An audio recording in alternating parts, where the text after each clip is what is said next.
I never thought building a simple wooden bridge over my creek would cause such chaos. It started as a quiet morning, birds echoing through the valley, the soft hum of water running beneath the old stones. My property stretched beyond the oak trees, and every time I crossed that muddy patch after a storm, I told myself, one day I'll fix this. So I did. I spent 2 weekends cutting timber, measuring beams, and hammering nails until my bridge stood proudly over the stream. It wasn't fancy, just sturdy, practical mine. But in this town, peace never lasts long when the HOA has its eyes on you. Before we dive in, comment which country you're watching from, because what happened next might just make your jaw drop. 2 days after finishing the bridge, I found a white envelope taped to my gate. My name wasn't even spelled right, but the words hit like a punch. Unapproved construction, HOA fine, $350. I remember blinking twice, thinking it was a joke. I didn't even belong to their HOA. My property line was clearly outside their jurisdiction. I bought this land precisely because I didn't want to deal with them, yet here they were, trying to charge me for improving my own backyard. My blood boiled. I looked up at the sky, took a deep breath, and muttered, "Not today." The next morning I drove to their office, a beige building that tried too hard to look official. The receptionist's fake smile barely hid her disdain. "Name?" she asked. "You're not even on our records." I replied, slapping the notice on the counter. Her smile twitched. "If you're on shared community access, the HOA has authority." Her tone was sugary, rehearsed. I leaned closer. "That shared access is a private dirt path I maintain. You people didn't lay a single stone on it." She blinked rapidly, whispering something to the manager behind the glass door. Moments later, a tall man in a navy vest stepped out, clipboard in hand, sunglasses indoors. "I'm Mr. Franklin, HOA director," he said like it meant something. "You've built a structure without community approval." I could smell the arrogance rolling off him. "A bridge," I said flatly, "on my land." He smirked. "All land within the perimeter requires HOA compliance." I stared at him. "Perimeter? You mean your imaginary fence that ends 2 houses before mine?" He didn't flinch. "Refusal to comply will result in escalation." That word escalation lingered in the air like smoke. I could feel the tension coil in my chest. He handed me another paper, this one thicker, with printed sections and bold letters. HOA Code 7A, Unauthorized Modification of Property Within Community Sightlines. My jaw clenched. "Sightlines?" He nodded smugly. "Your bridge is visible from the jogging trail. It affects uniformity."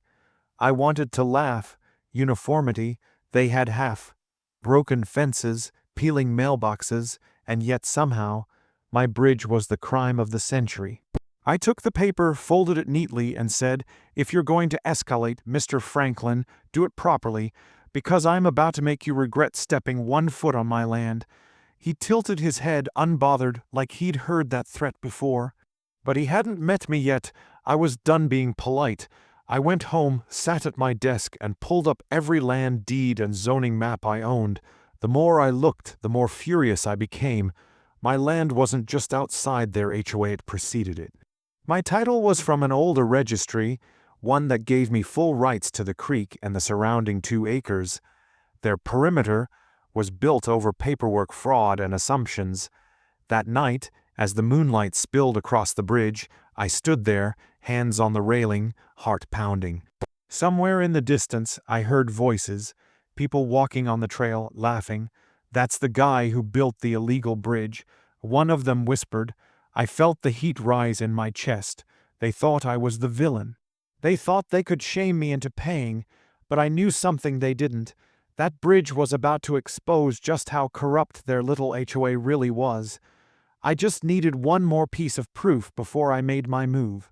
By the next morning, I was already digging into county records like a detective on a caffeine rush.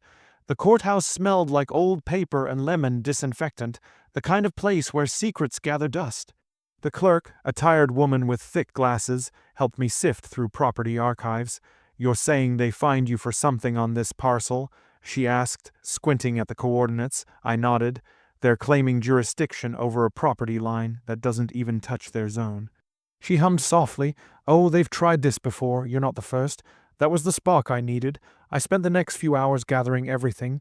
survey maps, ownership transfers, a copy of the original land boundary signed in 1963. My land had been exempt from community control long before the HOA even existed. When I walked out of that courthouse, I felt like I was carrying a loaded weapon. Facts, cold, sharp, undeniable facts. But I wasn't going to use them yet, not until they made their next move. That evening, as the sun melted behind the trees, I saw them. 3 HOA board members standing near the creek, staring at my bridge. I could hear snippets of their conversation carried by the wind. "We'll just post the notice right here. He can't claim that's private if it touches the trail." My jaw tightened. They were trespassing, and worse, scheming. I stepped out from behind the oak and called out, looking for something. They froze. The man with the clipboard, Franklin, again turned slowly. "Inspection," he said curtly. I smiled, pulling my phone out. "Funny, the sheriff's department doesn't list you under any inspection authority." His eyes flicked to the phone camera. "You're obstructing official HOA procedure." He barked. I laughed. "Official, you're standing on my land without permission. That's trespassing." I pointed to the stone marker by the creek. "Boundary lines right there. Everything on this side, mine." A crowd had started forming on the trail. Neighbors, joggers, curious onlookers. The whispers grew louder. Phones came out. Franklin adjusted his vest, realizing this wasn't going his way. "Sir, we can resolve this if you just pay the $350 and remove the bridge." That was it. The audacity made my hands tremble, not from fear, but fury. "You're trying to scam me out of money for something that's legally mine. You have no authority, no documentation, and no right to even be standing there." My voice carried across the creek, echoing off the trees. Someone from the crowd yelled, "Yeah, let him be." Another added, "That bridge looks better than half the stuff HOA maintains." The shift in energy was instant. Franklin's face reddened as murmurs turned into open criticism. Then came the twist I hadn't expected. A man from the crowd, older, wearing a county badge, stepped forward. "I work for zoning enforcement," he said calmly. "HOA doesn't have jurisdiction over this plot. I've seen the registry." Franklin stuttered, "Sir, this is private HOA matter." But the officer cut him off. "No, this is trespassing. You and your team need to step back immediately." The silence that followed was electric. I could almost hear Franklin's ego deflate. He muttered something under his breath, grabbed his clipboard, and stormed off. I stood there, heart pounding, as the crowd slowly dispersed, whispering and shaking their heads. A few neighbors came up, patting my shoulder. "Good on you," one said. "Those guys think they own everything." I smiled, but my mind was racing. This wasn't over. I knew Franklin. He wasn't the type to walk away quietly. There was a look in his eye, something cold and calculating, as he left. That bridge had become a symbol now, and symbols have a way of drawing battles bigger than nails and wood. The storm wasn't over, it was just beginning. I didn't have to wait long for the next strike. The very next week, I woke to the sound of a truck engine idling outside my fence. When I looked through the blinds, I saw a construction crew unloading cones, caution tape, and metal posts. My gut twisted. I threw on my boots and ran outside. "What's going on?" I shouted. The foreman, chewing gum, shrugged. "Got orders from HOA to install a safety barrier. Said your bridge is unstable." My eyes widened. "Unstable? You've never even stepped on it," he sighed. "Look, man, we're just following orders."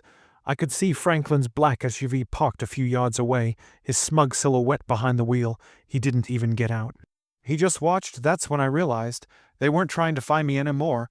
They were trying to erase what I'd built. My voice shook as I said, "You touch that bridge, and you're destroying private property." The foreman hesitated. I dialed the sheriff right then and there, my voice steady as I explained the situation. Within 15 minutes, a deputy arrived, lights flashing. Franklin finally stepped out of his SUV, pretending to look calm. "Officer," he began smoothly, "we're simply ensuring community safety." The deputy held up a hand. "Cut it. I've seen the boundary maps. You're trespassing again. You ignored a previous warning." Franklin's fake politeness cracked. "This man is endangering the public," he shouted. "That bridge could collapse." The deputy crossed his arms. "Funny, because the county engineer inspected it yesterday. He said it's better built than your HOA walkways." The crowd that had gathered laughed softly. The deputy turned to me. "Do you want to press charges?" The words hung in the air. I looked at Franklin, pale now, sweat beading on his forehead. "No," I said slowly, "but I want a written statement that the HOA has no jurisdiction here, ever again." The deputy nodded. "You'll get it." He made Franklin sign a trespass acknowledgement right there on the hood of his car. Cameras clicked, neighbors filmed. The HOA little empire of control started crumbling before everyone's eyes. 2 days later, I received an official apology letter, something I never thought I'd see. It was cold, corporate, and empty of emotion, but it was proof. They admitted an error in property inclusion boundaries. I framed that letter and hung it near my front door. Every time I walk past it, I smile, because sometimes justice isn't loud. It's silent, written in ink, and signed by the very people who thought they could own you. Now, when I stand on that bridge and hear the water rush beneath, I think about how easily power can corrupt, and how quickly it collapses when you stand your ground. The bridge still stands, stronger than ever. The HOA hasn't dared come near me since, and if they ever do, they'll find that I've built something far sturdier than wood and nails. Something they can't fine, control, or tear down: my resolve.